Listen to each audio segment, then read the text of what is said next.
They say a picture's worth 1,000 words, but in 1946, one picture was worth a shotgun blast and an amputated leg. What if I told you that this camera wasn't built to capture a photo, it was built to kill? These aren't movie props or spy fiction. They're real weapons disguised as cameras, used in crimes, espionage, and even terrorism.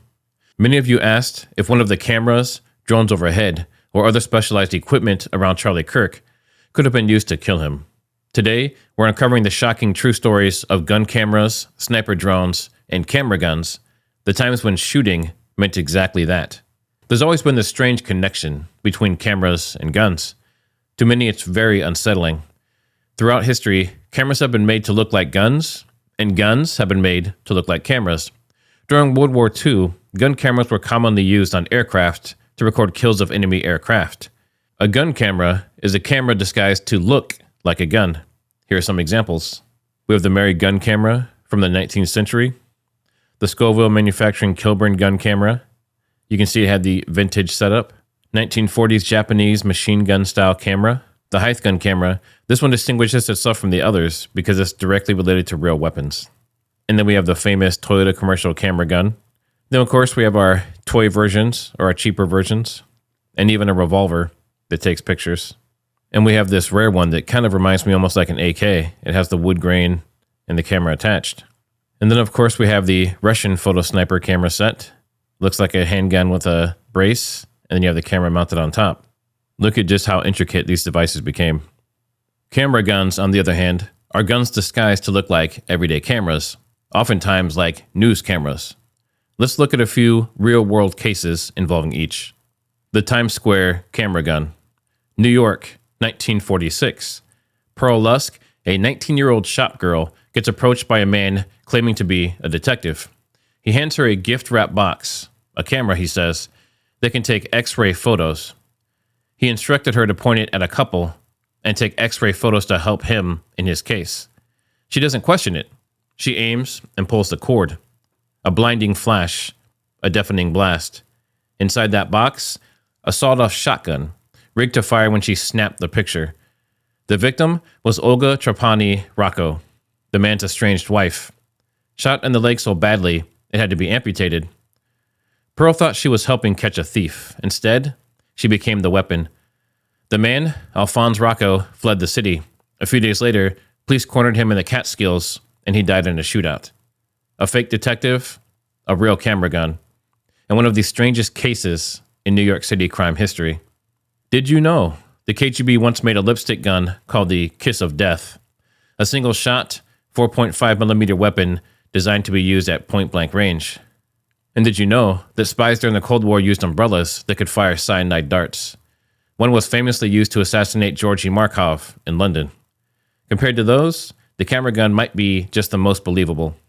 The Luxembourg hostage rescue. Wasserbillig, Luxembourg, the year 2000. A man storms a daycare, taking 25 children and 3 adults hostage. He's armed with guns, grenades, and gasoline. Negotiations drag on for 28 hours. Then police make a bold move. They borrow a TV camera from reporters, and they hide a gun inside it. A police marksman, disguised as a cameraman, approaches the door. When the kidnapper steps out holding a child, 2 quiet shots fire from the camera. The kidnapper drops. All hostages survive. The operation works, but it sparks outrage. Journalists protested, saying it blurred the line between press and police, and it might put real reporters in danger next time. Heroic? Absolutely. Controversial? Definitely. And did you know not all camera weapons fire bullets? In the 1960s, the Soviets designed a camera rifle called Photo Sniper. It looked exactly like a sniper rifle, but it took photographs instead. It was meant for surveillance training, but it also confused plenty of customs agents. The Massoud assassination. September 9th, 2001. 2 men arrive in northern Afghanistan posing as TV journalists. They say they're there to interview Commander Ahmad Shah Massoud, leader of the Northern Alliance, the main resistance to the Taliban. The camera looks normal, their press passes look authentic, but hidden in the battery pack is a bomb. During the interview, it detonates. Massoud is killed instantly, and so are the assassins. It's one of the most brazen acts of deception in modern warfare, and it happened just 2 days before 9/11, removing the Taliban's biggest enemy right before the attacks on America. The camera, once a symbol of journalism, had become a weapon of terror. Mohsen Fakhrizadeh assassination, November 27th, 2020, Absard, Iran.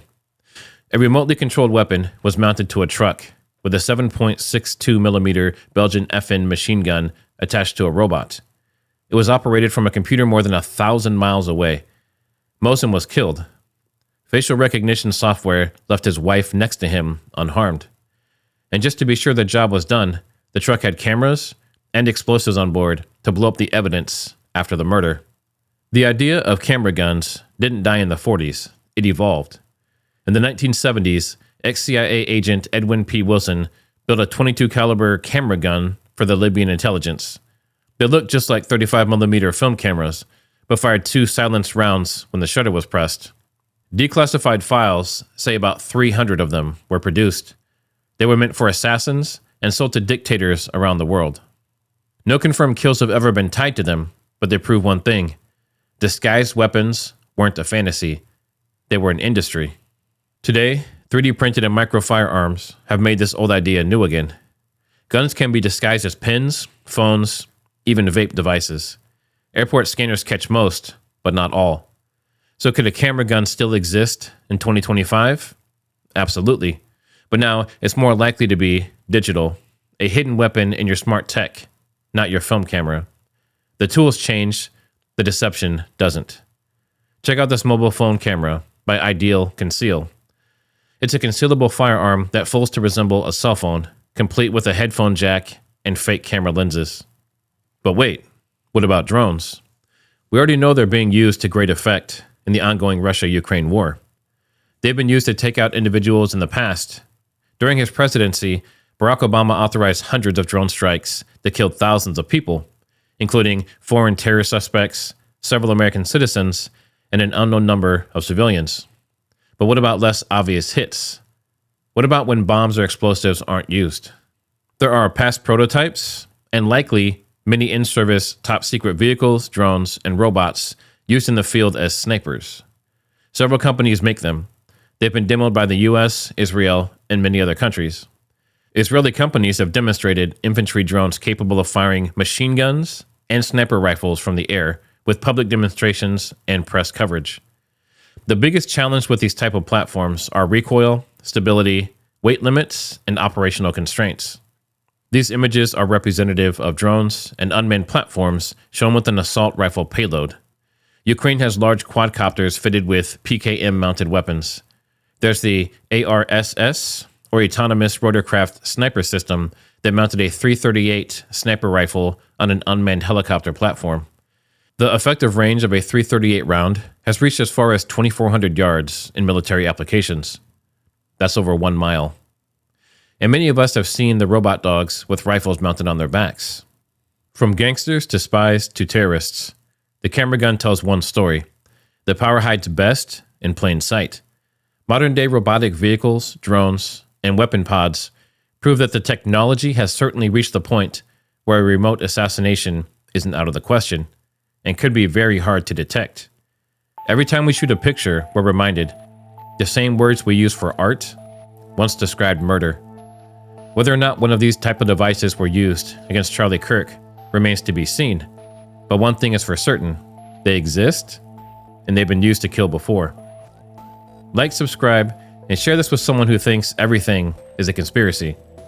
Check out these other videos to keep on learning, and I'll see you on the next one.